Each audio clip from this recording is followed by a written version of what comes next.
पितृपक्ष की अमावस्या मतलब 2 अक्टूबर भगवान देवाधिदेव महादेव खूब आनंदमय भावों से अपने पितरों के निमित्त जलाशय, नदी, तालाब, बावड़ी, कुआं जो तुम्हारे पास में हो वहां जाकर घाट पर दीप दक्षिण की बाती लगाकर उसको प्रज्वलित अवश्य करें, अवश्य।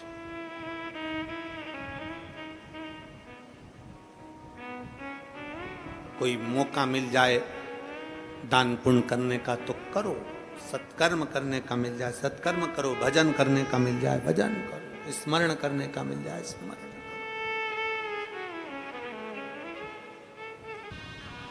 श्राद्ध में कौवे को भोजन क्यों दिया जाता है? अरे भाई मेरी जीजी, मैं आपको हाथ जोड़कर प्रणाम कर कर निवेदन करना चाहूंगा कि श्राद्ध में कौवे को भोजन क्यों दिया जाता है। किसी साइंटिस्ट से पूछें, किसी वैज्ञानिक से पूछें, किसी रिसर्च सेंटर से पूछें कि कौवे को श्राद्ध में भोजन क्यों दिया जाता है। हमारा सनातन धर्म साइंस से जुड़ा हुआ है। हमारे शास्त्र, हमारे वेद, हमारे पुराण, हमारे जितने वेद पुराण शास्त्र सब साइंस से जुड़े हुए हैं।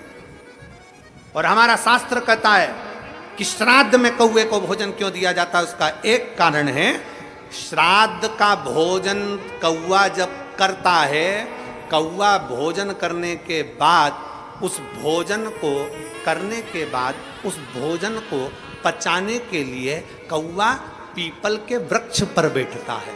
कौवा जब पीपल के वृक्ष पर बैठता है तो पीपल के वृक्ष के फल को, उसके पत्ते को, उसकी जड़ को, फल को खाना प्रारंभ करता है। कौवे का श्राद्ध का भोजन ऐसे ही नहीं पच जाता। कौवा पीपल के फल को खाता है। पीपल के फल को खाता है तो वो फल खाया हुआ कौवा किसी दीवार पर, किसी भूमि पर अपनी बीट करता है तो वहां पीपल का पेड़ उत्पन्न हो जाता है, जिससे सनातन धर्म की मजबूती होती है।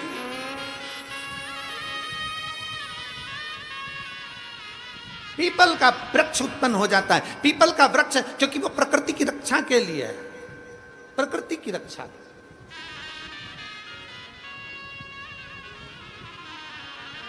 आ जाइए, आ जाइए, आ जाओ। श्राद्ध पक्ष का वो भोजन कौवा पचा नहीं पाता। पीपल का फल खाता है, भोजन पचाता है। कितना विचित्र है हमारा सनातन धर्म। जरा देखिए कि एक पक्षी भी एक वृक्ष को लगाने की दम रखता है, तो आप और हमारा भी फर्ज बनता है कि कम से कम अपने पूर्वजों के नाम से एक वृक्ष जरूर लगाना चाहिए। एक वृक्ष जरूर लगाना चाहिए। ये सनातन धर्म की मजबूताई, सनातन धर्म की।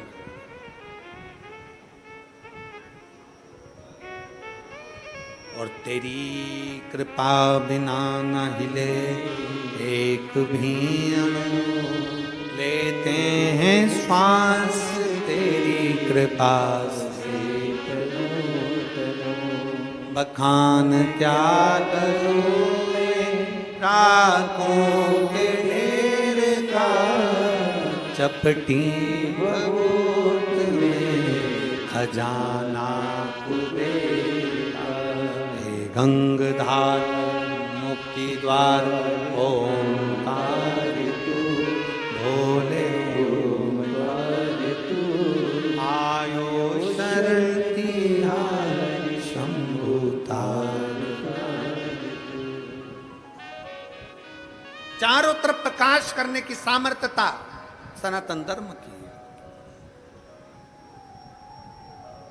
सनातन धर्म। और बहुत ध्यान से, बहुत सावधानी से स्मरण रखिएगा।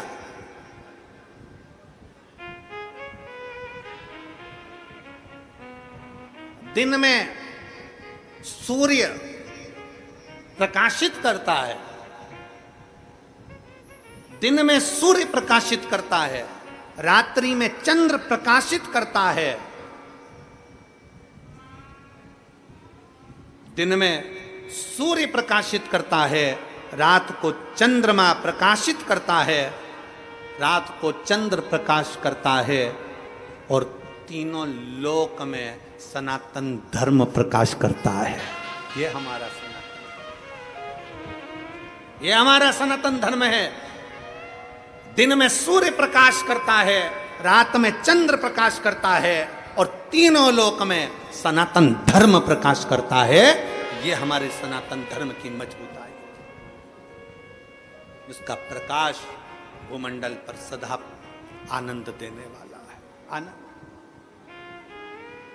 सारी समस्या का हल, जम के बोलो जरा, सारी समस्या का हल एक लोटा जल, एक लोटा जल।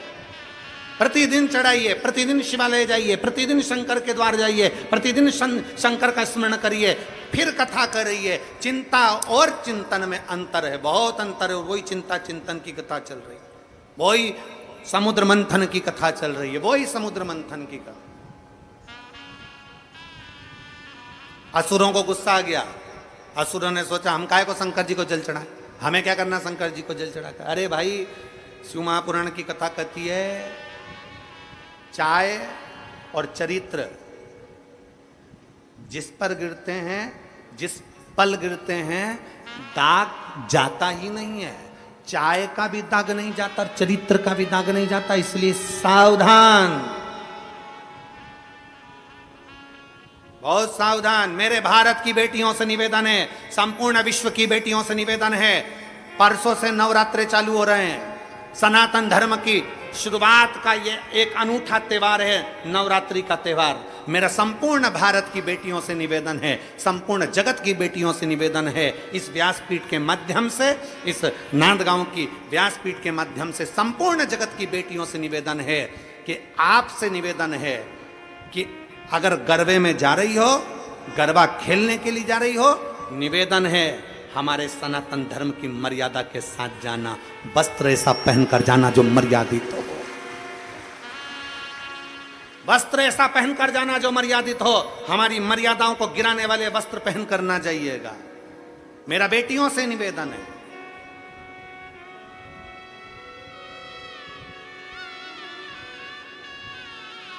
और इस भूमि से इसलिए कह रहा हूं क्योंकि ये हमारे बीच में बैठी हैं अंजुम ताई, सो अंजुम ताई, मैं आपके सम्मुख में ये बात इसलिए कह रहा हूं क्योंकि आप यहाँ की सारी बेटियों को, सारी महिलाओं को एक ऊर्जा देती हो, सारी बेटियों को, सारी महिलाओं को एक ऊर्जा देती हो।